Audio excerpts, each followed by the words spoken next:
গভীর ঘন জঙ্গল। সেই জঙ্গলের পাশেই একটা ছোট্ট মাঠ, আর সেখানে বাঁধা আছে একটা গরু। এমন সময় হঠাৎ করে জঙ্গল থেকে এক মস্ত বড় হিংস্র বাঘ বেরিয়ে এলো। সেখান থেকে বের হয়ে বাঘ গরুকে দেখল, আর সে গরুকে বলল, এই গরু, তোকে তো আমি খাবো। সে কি গো বাঘ মামা, শেষমেশ আমায় খাবে? আজ বুঝি কোনো শিকার ধরতে পারোনি? তোর ওসব জেনে কাজ কি? আমার ক্ষুধা লেগেছে, তাই তোকে খাবো। সে না হয় খাবে, কিন্তু এখন যদি তুমি আমাকে খাও তাহলে তোমার বড় লোকসান হবে গো। লোকসান হবে মানে? কি বলতে চাস তুই? দেখোই না আমার মালিক কেমন দড়ি দিয়ে আমাকে খোঁটার সাথে বেঁধে রেখে গেছে। মাঠে এত ঘাস, অথচ তা আমি খেতেই পারছি না। নাগালের ভেতরে যেটুকু ঘাস পেয়েছি তা কখন খেয়ে শেষ করেছি। ভালো করে না খেলে কি শরীরে মাংস হয় বলো? আমার শরীরে এখন যেটুকু মাংস আছে তাতে তো তোমার পেটই ভরবে না। ও, তাই বুঝি? তোর মালিক তো দেখছি বেজায় বোকা। তুমি ঠিক বলেছ বাঘ মামা। আমি রোজ এত দুধ দেই, তা খেয়েও মানুষগুলোর বুদ্ধি হয় না। তোর এসব ঘ্যানর ঘ্যানর আমার ভালো লাগছে না।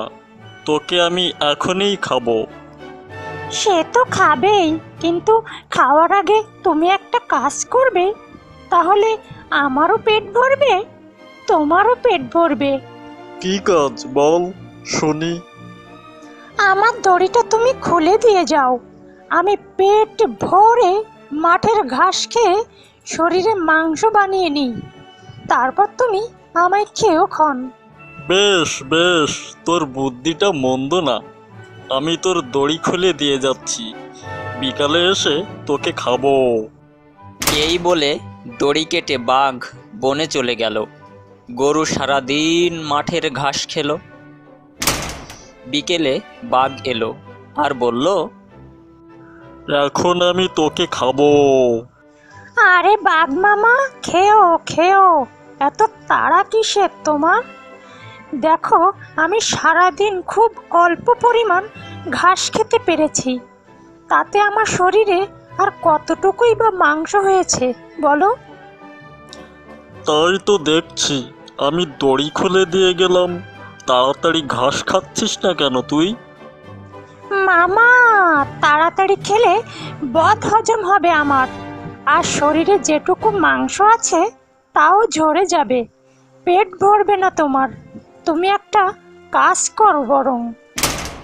ফের কি কাজ? তুই তো আমায় বড় খাটাচ্ছিস। না, সেরকম খাটুনির কাজ নয়, বলছি শোনো। কাল তো আমার মালিক আবার আমাকে খোঁটার সাথে বেঁধে রেখে যাবে। তুমি এক সুযোগে দড়িটা কেটে দিয়ে যেও।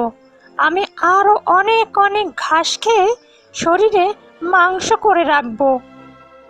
বেশ, তাই হবে, কিন্তু কাল বিকালে আমি তোকে খাবই। অবশ্যই খাবে, 100 বার খাবে। তুমি একদম চিন্তা করো না মামা। পরের দিন সকালে বাঘ ফের এসে গরুর দড়ি কেটে দিয়ে গেল। তারপর বনে চলে গেল বাঘ। বিকেলে বাঘ মাঠে এসে দেখল সেখানকার অর্ধেক ঘাসও খাওয়া হয়নি গরুর।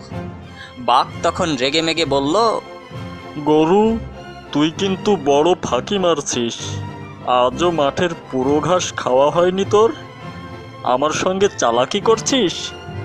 সে কি মামা, চালাকি করব কেন? তওবা তওবা, আমি তো প্রাণপণে সারাদিন ঘাস খেয়েই চলেছি। এত বড় মাঠের ঘাস একদিনে খেয়ে কি শেষ করা চারটিখানি কথা? আর শেষ না করলেও তো চলবে না। তুমি কাল এসে আমার দড়ি আবার কেটে দিয়ে যেও। কাল আরও অনেকটা ঘাস খেয়ে ফেলবো আমি।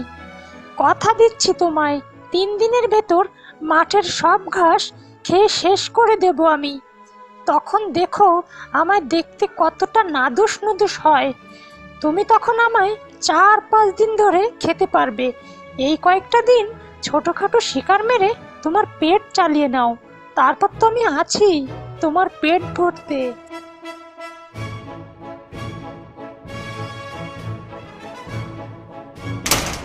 গরু মাঠের প্রায় সব ঘাস খেয়ে শেষ করে ফেলল। শুধু মাঠের কোণে একটা বড় গাছ, তার তলায় কিছু ঘাস রইল। পরের দিন বাঘ এসে বলল, আজ তো তোকে খাবই। 5 দিন ধরে না খেয়ে আছি তোকে খাবো বলে। আজ আর তোর কোনো নিস্তার নেই। হালুম হুম। হ্যাঁ মামা, বসো, তোমার জন্যই অপেক্ষা করছিলাম। আমি প্রস্তুত, তবে খাবার আগে দড়িটা আরেকবার খুলে দাও। হুম, তুই তো দেখছি আমাকে জ্বালিয়ে মারবি। আরে রাগ করছো কেন মামা? 5 দিন অপেক্ষা করতে পেরেছো, আর কিছুক্ষণ অপেক্ষা করতে পারবে না? দেখো, ওই গাছের তলায় এক ফালি ঘাস পড়ে আছে, ওটাও খেয়ে আসি। ওটা আর পড়ে থাকে কেন? তারপর তুমি আমায় পেট ভরে খেও। ঠিক আছে, আমি দড়ি খুলে দিয়ে এখানেই থাকছি। আজ আর বনে যাব না। তাড়াতাড়ি ওটুকু খেয়ে ফেল, তারপর আমি তোকে খাবো। বাঘ দড়ি কেটে দিতেই গরু গিয়ে ঘাস খেতে লাগলো। বাঘ যখন জিরানোর জন্য বসে পড়ল, তখন গরু গিয়ে গাছের মগ ডালে উঠল, একেবারে উপরের মগ ডালে। সে তো গল্পের গরু, তাই গাছে উঠতে পারে। ধন্যবাদ মামা, তুমি বসে থাকো ওখানে। আমি আর 1 মাস এখান থেকে নামছি না। গত 5 দিন যে খাওয়া খেয়েছি, তাতে মনে হয় 1 মাস আমার আর কোনো কিছু খাওয়ার দরকার হবে না। এখন আমি এখানে বসে বসে শুধু জাবর কাটবো। বাঘ তখন ঘাড় তুলে গরুর দিকে ফ্যাল করে তাকিয়ে রইল। বাঘ 5 দিন না খেয়ে আছে, তাই সে গাছে উঠতে পারল না। বাঘ একদিন সেই গাছের নিচেই রইল। এতে তার শরীর আরও দুর্বল হয়ে পড়ল। অবশেষে সে বনে চলে গেল অন্য শিকারের খোঁজে। তখন গরু গাছ থেকে নেমে রওনা দিল বাড়ির পথে।